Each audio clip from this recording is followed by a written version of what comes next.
Vamos a continuar con el capítulo 9. Y este capítulo, la última parte, tiene algo que, pues, como que no suena tan interesante. Pero vamos a ver con el favor de Dios que tiene una gran relevancia para la vida del cristiano. Así que les voy a pedir que por favor me acompañen en oración antes de iniciar y pedirle a nuestro amado Padre que nos acompañe con su espíritu en este servicio. Amado Padre, te damos muchísimas gracias por estar aquí ante tu presencia y en comunión con todos nuestros hermanos para recibir de ti una enseñanza. Señor, que tu Santo Espíritu hable a través de mí y llegue a los corazones de todos los hermanos presentes y los que han de llegar en un momento, Señor. Gracias, Señor. Alabado seas. Que tu palabra, Señor, entre a nuestro corazón, a nuestra mente y haga según el propósito que tienes para ella. Gracias, Señor. Te lo pedimos agradecidos en el precioso nombre de nuestro Salvador Cristo Jesús. Amén y amén. Bien, en los capítulos pasados, del 6 al 8, hemos aprendido la razón por la cual Dios, con todo el dolor de su corazón, se arrepintió de haber creado al ser humano. ¿Se acuerdan? Y decidió borrar de la tierra al ser humano que había creado, de acuerdo a Génesis capítulo 6, versículos del 6 al 7. Pero Noé, hijo de Lamec, contaba con el favor del Señor, pues de acuerdo a lo que dice el versículo 9, dice que era un hombre justo y honrado entre su gente y siempre anduvo fielmente con Dios. Dios confiaba tanto en Noé que le confió su decisión de acabar con toda la gente. Ese era el único que supo que Dios iba a acabar con la tierra, con toda su creación, ¿sí? Pues la tierra estaba llena de violencia, dice la Escritura. Así que por eso decidió destruir a toda la gente junto con la tierra. En el versículo 13 vemos eso. Otra muestra de confianza que Dios tuvo con Noé fue que le encargó la construcción de un arca de madera. Y seguramente fue el primer barco que se construía en la tierra. Antes de eso no había barcos, ¿sí? Y Dios seguramente al darle esta noticia a Noé, Noé se ha de ver sorprendido, porque no conocía que era un barco, ¿sí? Y sin embargo, Dios le dio la sabiduría, la inteligencia para entender el diseño de Dios. No era nada fácil, ¿sí? Sobre todo pensando en las dimensiones que le daba nuestro Señor Jesucristo. 300 codos de largo, o sea, 140 metros aproximadamente. Luego dice 50 codos de ancho, o sea, 23 metros de ancho, y 30 codos de altura, aproximadamente 14 metros. Con esas dimensiones, la capacidad de carga aproximada era de 23.500 toneladas. En comparación, les voy a dar las dimensiones de un barco de tipo Panamax, que son los barcos que pueden crecer con libertad por el Istmo de Panamá, por el Canal de Panamá. Estos barcos tienen normalmente, ¿verdad?, 290 metros de eslora, o sea, de largo, con una manga de 12 metros perdón, una manga de 33 metros, sí, o sea, un ancho de 33 metros y 12 metros de calado, o sea, de la parte superior, ¿verdad?, del casco hacia abajo, sin contar con la construcción superior a donde se encuentran los mandos, camarotes, etcétera, que en el Panamax tienen 57 metros aproximadamente. Hay barcos más grandes, obviamente, y hay un que le llaman Neo Panamax, es un poquito más largo, un poquito más ancho, pero no pueden serlo más, porque si no, no podrían entrar en las esclusas. Bueno, esos barcos tienen una capacidad de 60,000 toneladas. ¿Qué quiere decir esto? Que el barco, el arca, que Dios le mandó construir a Noé, era tremendo. Sobre todo, piensen ustedes que Noé no contaba con máquinas, ni para cortar los árboles, ni para acarrearlos, ni para cerrar, ni grúas gigantescas para colocar todas las partes del arca, ¿verdad? Muy amplio era ese barco. Y Dios le encarga a Noé esa tarea. Imagínense la confianza que tiene Dios en un hombre y en sus hijos para hacer una encomienda de esta naturaleza. Entonces, Dios le proveyó esa sabiduría a Noé y a sus hijos para fabricar grúas, poleas, sostenes, soportes de carga, cables de fibras naturales para subir esos troncos y tablones, las herramientas para cerrar la madera, los tacones para unir la madera, todo eso. Los contenedores para traer la brea y almacenarla, y después para calafatear toda ese casco, ¿sí? Cosas increíbles. Pero tenemos un Dios muy, muy grande, que a un humilde mortal le puede dar encomiendas para hacer cosas maravillosas, siempre y cuando se cumpla con lo que Noé tenía. ¿Qué era lo que Noé tenía?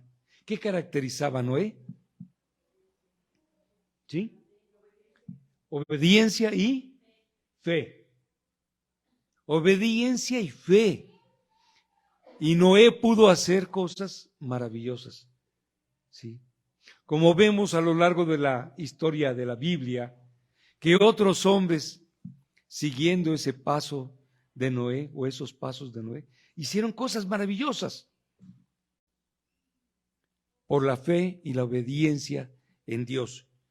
Y en la actualidad hay hombres igual, que por fe y obediencia hacen cosas extraordinarias.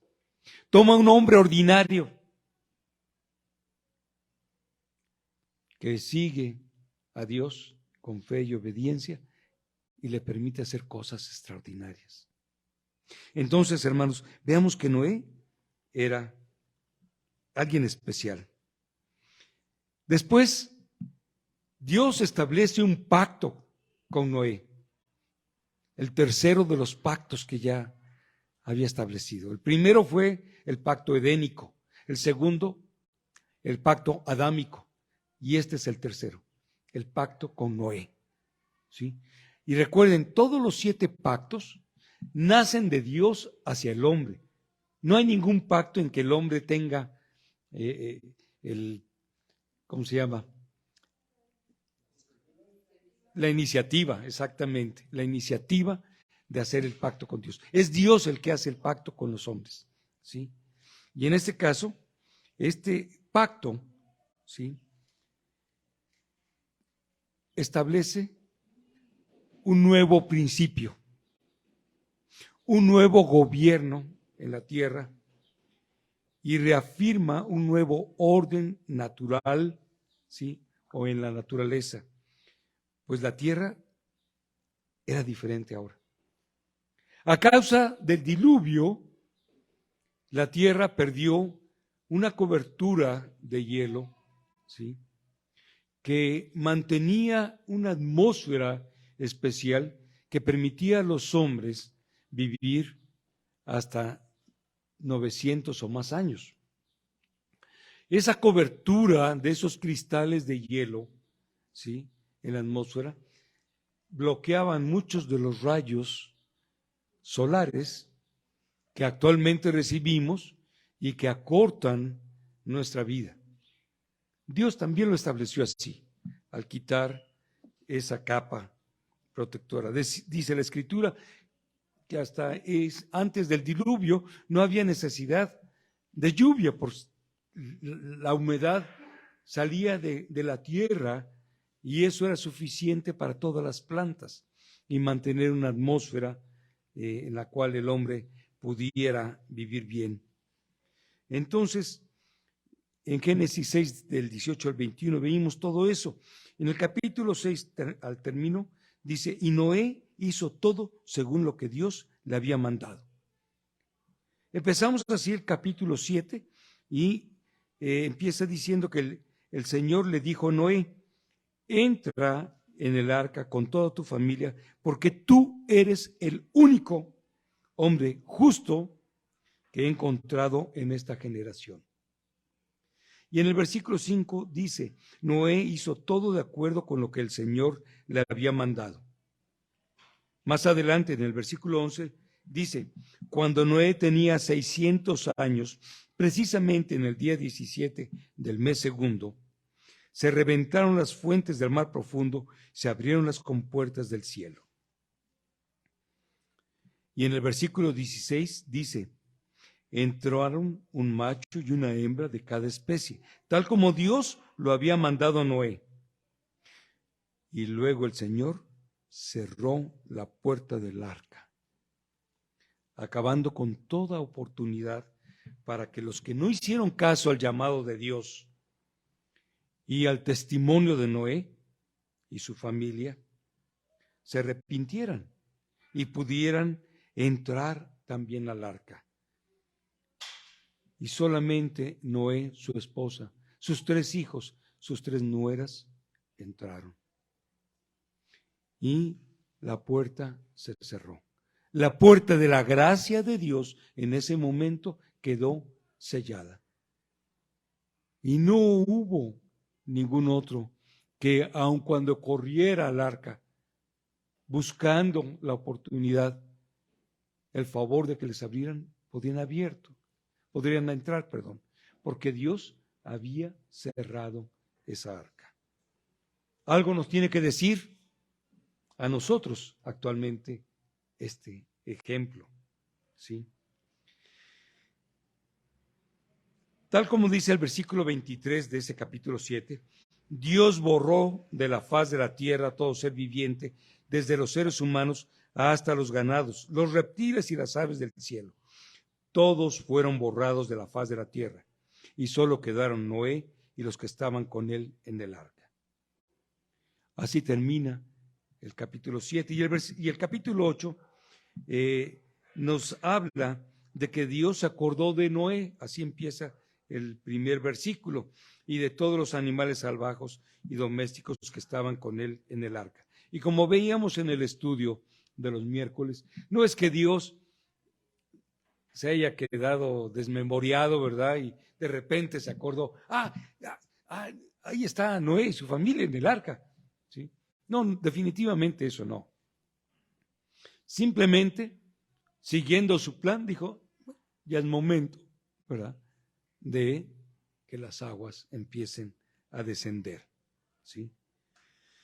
Así es que la tierra se secó, salieron todos los animales y después Noé y su familia, y como dice el versículo 20, luego Noé construyó un altar al Señor y sobre este altar ofreció como holocaustos animales puros y aves puras.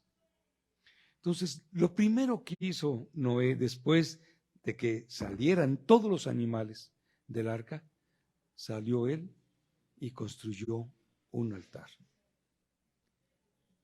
Adorar a Dios, agradecer a Dios.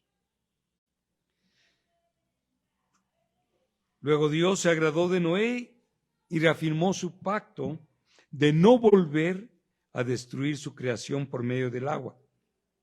Dijo en el versículo 22, mientras la tierra exista, habrá siembra y cosecha, frío y calor, verano e invierno, y días y noches. En otras palabras, no había eso antes. Ahora estableció las estaciones. Y vivimos conforme a estas estaciones hasta la fecha. Claro, en algunos casos la gente dice, pues aquí nada más hay 2 estaciones, la del tren y la de lluvias, porque invierno no hay, primavera ni se nota, ¿sí? Esto se vive en el sureste, por ejemplo, y en algunos lugares a lo mejor no se nota tanto tampoco. Pero vayamos entonces y leamos ahora en el capítulo 9, los versículos 18 al 29. Los invito a que sigan la lectura en sus Biblias. Si alguien necesita una Biblia, aquí tenemos también. ¿Alguien necesita alguna Biblia?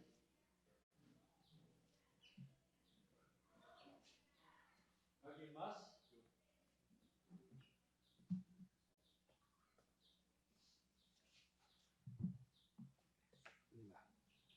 Entonces vamos a esperar que busquen en el capítulo 9 de Génesis, versículo 18. Me dicen con un amén cuando ya lo tengan. Amén. Perfecto. Muy bien. Dice, los hijos de Noé.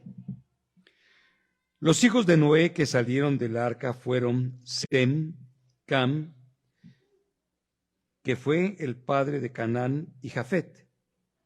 Estos fueron los 3 hijos de Noé que con su descendencia poblaron la tierra. Noé se dedicó a cultivar la tierra y plantó una viña. Un día bebió vino y se embriagó, quedándose desnudo dentro de su carpa. Cam, el padre de Canaán, vio a su padre desnudo y fue a contárselo a sus hermanos que estaban afuera. Entonces Sem y Jafet tomaron un manto, se lo echaron sobre los hombros y caminando hacia atrás, cubrieron la desnudez de su padre. Como miraban en dirección opuesta, no lo vieron desnudo. Cuando Noé despertó de su borrachera y se enteró de lo que su hijo menor le había hecho, declaró: «Maldito sea Canaán, será de sus 2 hermanos el más bajo de sus esclavos». Y agregó: «Bendito sea el Señor Dios de Sem, que Canaán sea su esclavo, que Dios extienda el territorio de Jafet, que habite Jafet en los campamentos de Sem, y que Canaán sea su esclavo». Después del diluvio, Noé vivió 350 años más, de modo que murió a la edad de 950 años. Vamos a analizar estos versículos porque, repito, como que, ¿qué nos dicen? ¿Qué nos enseñan?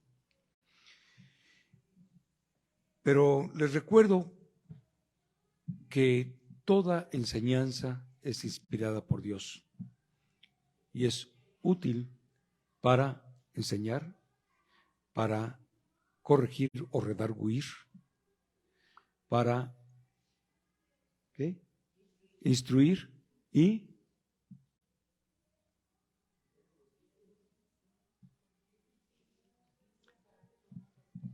vamos de nuevo, porque toda la enseñanza de Dios es útil para enseñar, para redarguir, para corregir e instruir en justicia, a fin de que todo hombre de Dios sea apto o capaz, ¿verdad?, para toda buena obra, ¿sí? Entonces, cuando vemos esta parte de aquí, tiene un propósito. A lo mejor, leyéndolo de manera rápida, pues no lo alcanzamos a ver, pero tiene una gran enseñanza, es de gran relevancia para nuestras vidas. En primer lugar, ¿sí?, habla de los hijos de Noé, Sem o Shem, Cam y Jafet. El significado de estos nombres está ligado a la vida de estos personajes. Por ejemplo, el nombre de Sem significa renombre o prosperidad. El nombre de Cam no tiene un significado claro, porque en hebreo actual significa suegro, pero también hay una derivación que podría decirse negro, Cam, negro, ¿sí? Negro como de color negro, ¿sí? Y Jafet significa expandir o dilatar, o bien una aplicación sería Dios expande. Entonces, como vemos, ¿verdad?, cuando Noé profiere esa maldición a Canaán, ¿verdad?, está también hablando en profecía de lo que va a suceder. Entonces, en el versículo 19 dice: estos fueron los 3 hijos de Noé que con su descendencia poblaron toda la tierra. Y en el versículo 9:1 leemos también que Dios bendijo a Noé y a sus hijos con estas palabras: sean fecundos y multiplíquense y llenen la tierra. Entonces, ese era un mandato de Dios para estos jóvenes que estaban todavía en edad fecunda. Vayan y multipliquen y llenen la tierra. Más adelante vamos a ver que hubo un grave error, porque en lugar de dispersarse por toda la tierra, se concentraron en un sitio llamado Babilonia, pero ese es tema de otro estudio. Entonces, vemos que Noé, en el versículo 20, se dedicó a cultivar la tierra y plantó una viña. De acuerdo a los teólogos, antes del diluvio, Noé se dedicaba a eso, a cultivar la tierra, ¿sí? Era el trabajo que hacía Noé. Y de ahí, de ser un campesino, Dios lo llamó y le dio la encomienda de construir esa arca. Y durante 99 años estuvo haciendo ese trabajo. Un año de diluvio y que descendieron las aguas y todo. Y cuando sale Noé del arca, levanta el altar, hace los holocaustos, y después, ¿qué hace? Pues se va a hacer lo que sabía hacer, cultivar la tierra. Pero recuerden que esta tierra ya no era como la anterior. Ya la tierra estaba sujeta a los cambios de clima, frío, calor, noche, día, estaciones, en temporada de lluvia, etc. Entonces Noé tuvo que aprender nuevamente a ser un agricultor, un agrónomo empírico, ¿sí? Dios le había dado sabiduría, así es que empezó él a trabajar. ¿Y qué fue lo que sembró? Una viña. Y seguramente, como algunos teólogos dicen, pues quiso celebrar junto con sus hijos la gran bendición de estar ahí vivos y de poder seguir el mandamiento del Señor, ¿sí? Ya se vino, pero pues dice la Biblia que un día bebió vino y se embriagó, quedándose desnudo dentro de su carpa. Este punto es importante, ya que este versículo no está escrito por accidente, sino que Dios tiene un propósito, ¿sí? No es una puntada chistosa que nosotros pudiéramos decir: mira, fíjate, hasta este hombre se emborrachó. No, ciertamente era un pecado, un acto vergonzoso. Yo creo que cualquiera que ha tomado y que ha permitido que el alcohol nuble el cerebro, se da cuenta de que hacemos cosas o hemos hecho cosas vergonzosas que nos daría pena comentar. Y más si se ha llegado al extremo de inconsciencia como el que llegó Noé, de quedar desnudo. Entonces, vemos que Noé falló.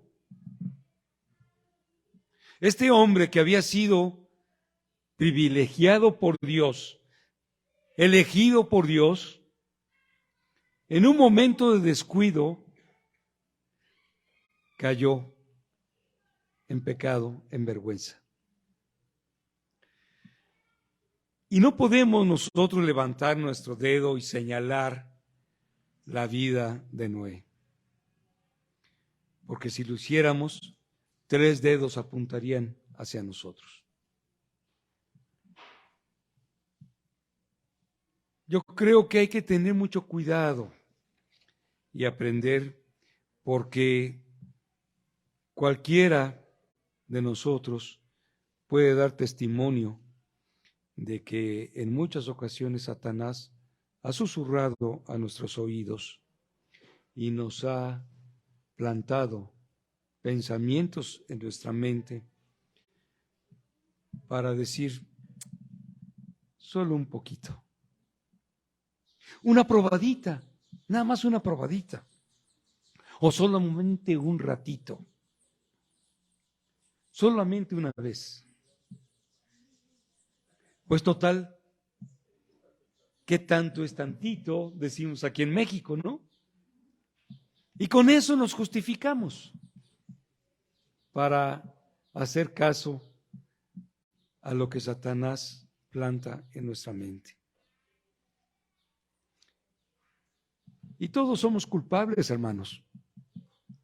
Todos, de alguna manera, de haber hecho caso a lo que el enemigo planta en nuestra mente. Nadie puede decir, yo no. Todos pecamos. Y seguramente Satanás obró ahí en la mente de Noé y tomó un poquito más y luego otro tantito hasta que se embriagó. Pero recordemos lo que Pablo nos dice en 1 Corintios 10:12. Por lo tanto, si alguien piensa que está firme, tenga cuidado de no caer o de no resbalar, como dice la Reina Valera. No nos sintamos tan confiados, porque la confianza nos hace caer. Si esto le pasó a Noé, que es considerado un héroe de la fe, en Hebreos capítulo 11:7, ¿qué nos puede pasar a nosotros? Que no le llegamos ni a los talones a Noé, en fe, en obediencia al Señor. Entonces consideremos que Noé era un hombre súper especial. Y si él cayó, también cualquiera de nosotros, ¿sí? Y debemos de tener la humildad suficiente para reconocer que esta enseñanza que Dios nos está dando ahorita es para que meditemos y la apliquemos en nuestra vida, ¿sí? Es importante. Dios no oculta el pecado de sus siervos. Y no lo hizo con Abraham. Y ustedes pueden decir, pues yo puedo contar las veces que pecó Abraham. y luego Jacob, y luego su descendencia, ¿no? Hablamos de los hijos de Jacob y Moisés, y luego Samuel y David, Salomón, hasta los apóstoles, pecando de incredulidad, de temor, de falta de confianza. Pues nosotros también. ¿Quién puede decir yo no? Y entonces tenemos que reconocer con humildad ante el Señor de que somos mucho, mucho peores que Noé y todos aquellos hombres. Y que necesitamos la gracia de Dios para no sufrir las consecuencias que después sufrió Noé. Porque para cubrir esa vergüenza, ¿qué fue lo que hizo? ¿Qué es lo que nos dice la palabra? ¿Sí? En primer lugar, vemos que Cam descubre la desnudez de su padre. No nos dice cuál fue la reacción que tuvo, pero seguramente Cam se burló de ver a su padre desnudo. Y Cam ya tenía descendencia, Canaán. Y Canaán recibió la maldición directa de Noé, su abuelo, porque es posible que Canaán en su juventud y falta de dirección se burlara e hiciera mofa de su abuelo desnudo.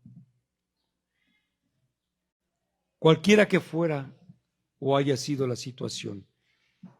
De hecho, estamos solamente especulando. Pero lo que está directamente aquí dicho fue esa maldición. Y yo no creo que un abuelo o un papá se complazca en maldecir a su descendencia. Así es que los 350 años que le quedaron de vida a Noé, no creo que hayan sido con tal felicidad y dicha, sino que había pesar en su corazón. Y el pesar era por esa maldición que profirió, que después se convirtió hasta la fecha en una situación de conflicto entre sus hijos y sus descendientes. Y yo que soy padre y que soy abuelo, les digo, no es nada agradable decir algo que hiera el corazón de un hijo o de un nieto. Y debemos de ser muy cuidadosos entonces, de no descuidar a los hijos, de no descuidar a los nietos, porque si Cam era irrespetuoso y Canaán era burlón, era porque no tuvo la enseñanza adecuada. Seguramente Noé estaba muy ocupado en la obra de Dios, pero eso no le eximía la responsabilidad de educar adecuadamente a sus hijos e infundir en ellos ese mismo temor y respeto a Dios, para que no tuviera que haber maldecido a su hijo y a su descendencia. Eso es dolorosísimo. Y yo sé que hay padres cauterizados en su mente y en su espíritu, y gente no cristiana, que para ellos les da igual, porque ahora para muchos es lo mismo tener un perro o un gato que un hijo. Y se pierden de la bendición de tener descendencia. Pero esa descendencia implica responsabilidad, tanto al padre como a la ayuda idónea que es la madre. Y el ejemplo de Noé es para tomarse bien en cuenta. Dios nos constituyó reyes y sacerdotes a los hombres, y desde el Génesis le da la responsabilidad al hombre de ser cabeza y a la mujer de someterse a su autoridad.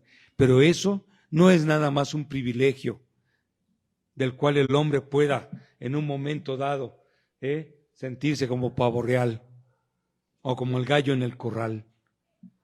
Es una responsabilidad grande. Y Dios se la dio a Noé porque descuidó a Eva.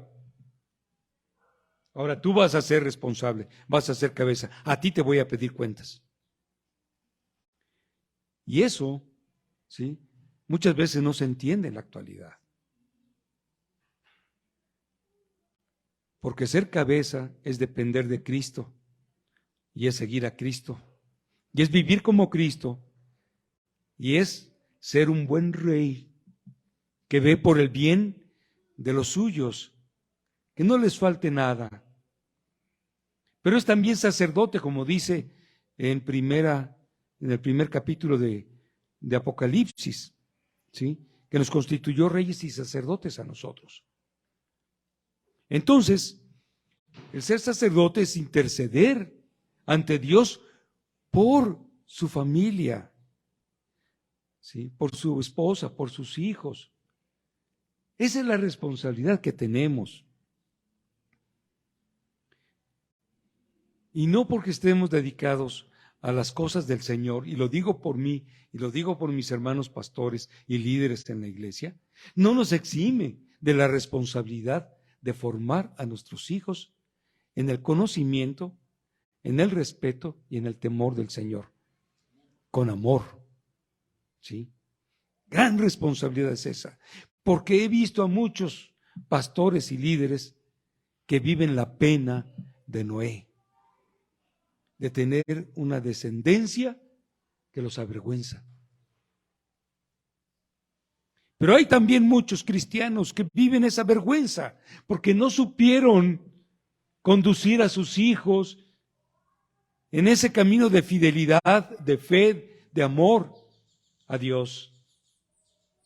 Y luego sufren consecuencias a causa de sus hijos y les duele en el corazón ver que sus hijos están sufriendo y que están haciendo sufrir a sus familias y que inocentes están cosechando esa maldad. Así es que veamos que cuando Dios le manda a Noé escribir esto, es con un gran propósito, que aprendamos nosotros de este ejemplo para no hacerlo nosotros.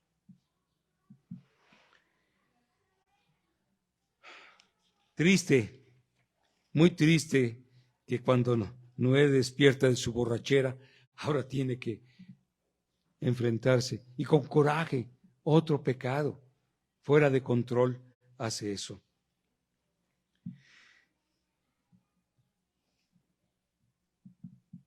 Así es que Noé ya no disfrutó el resto de su vida como era el plan. ¿Siguió sembrando? Sí. Pero yo creo que cada vez que sembraba una viña, se acordaba de lo que había pasado. Y seguramente ya no volvió a cometer el pecado. Pero recuerden, hermanos, hay pecados por los que se paga toda la vida. Y el pecado se extiende a la descendencia de uno. Entonces hay que ser cuidadosos. Por eso Pablo nos dice que hay que cuidar nuestra salvación con temor y temblor. No porque la vayamos a perder, porque el que ya ha sido salvo es salvo por siempre. Pero en el momento que nos soltamos de la mano del Señor, estamos expuestos al enemigo. Y como dice Pedro en la primera carta, capítulo 5, versículo 8, que debemos de andar con cuidado porque Satanás, nuestro enemigo, anda como león rugiente, buscando a quién devorar. Y el impacto del pecado duele a uno, pero afecta también a nuestras familias, a nuestra descendencia, a nuestra esposa. Así es que debemos de ser cuidadosos. Y tenemos todo un paraíso abierto para disfrutar con el Señor. No hay límites para la alegría, el gozo, para la diversión. Pero sí nos advierte, no te salgas de aquí porque vas a tener problemas. No te lo prohíbe, como dicen muchos. Es que a ustedes les prohíben esto, a ustedes les prohíben otro. Viven una vida bien aburrida. No, Dios no nos prohíbe nada. Dios nos dio libertad, libre albedrío, pero también nos dio su espíritu para que sepamos que hay cosas que no convienen, porque de todo pagamos consecuencias, buenas o malas. Y así como leemos cada domingo en la carta de Pablo a los Corintios, la segunda carta, capítulo 9, que decimos, el que siembra escasamente cosechará. Y el que siembra generosamente va a recoger. Pues hay que sembrar cosas buenas en nuestros hijos, en nuestro matrimonio, con nuestro esposo, nuestra esposa, hay que sembrar cosas buenas. Y entonces cosecharemos cosas buenas, abundantes. Hermanos, lean la Biblia con sus hijos. Tengan un devocional todos los días. Y es responsabilidad del padre, no es de la madre. Que tengo mucho trabajo, sí, tengo mucho trabajo. Tengo muchas ocupaciones, que estoy cansado, sí. Lo que sea. Pero hazlo. Lee todos los días la Biblia con tu familia. Tengan un devocional. Yo les aconsejo leer el libro de Proverbios, porque ahí Dios nos enseña a ser hijos, a ser padres, nos enseña a cómo tratar a la esposa, cómo tratar a nuestros semejantes. Son los consejos de Dios para la vida práctica del hombre. Estúdienlos. Vean las referencias que hay en la enseñanza de Proverbios. Es fabuloso. Así es que esta enseñanza de estos versículos de el triste final de Noé, que sirvan como un recordatorio a nuestras vidas y que le demos gracias a Dios porque las puso ahí para nuestro bien. Entonces, aprovechemos para que no cometamos esos errores o no los volvamos a cometer y tengamos oportunidad, si ya lo hicimos, de con arrepentimiento pedir perdón a Dios y pedir perdón a nuestra esposa, a nuestros hijos y restaurar nuevamente la relación. Porque Cristo a eso vino, a restablecer la relación de nosotros con Dios. Así es que abogado tenemos para con Dios en Cristo Jesús. Así es que tomemos la lectura de la palabra, apliquémosla a nuestras vidas y vivamos conforme a ella, buscando agradar cada día con nuestras vidas al que nos las dio. Que Dios los bendiga, hermanos. Vamos a orar y terminamos. Bendito Padre, te damos muchísimas gracias por tu enseñanza. Ciertamente, Señor, podemos pasar desapercibido todo esto, pero gracias, Señor, porque nos da la oportunidad de examinarla y también de recibir gran bendición con tu estudio, el estudio de tu palabra. Gracias por tu Espíritu. Bendice a mis hermanos, a mis hermanas, y que con tu ayuda apliquen tu palabra a sus vidas, para tu honra y gloria. Te lo pedimos y te lo agradecemos, Señor, en nombre de Cristo Jesús. Amén.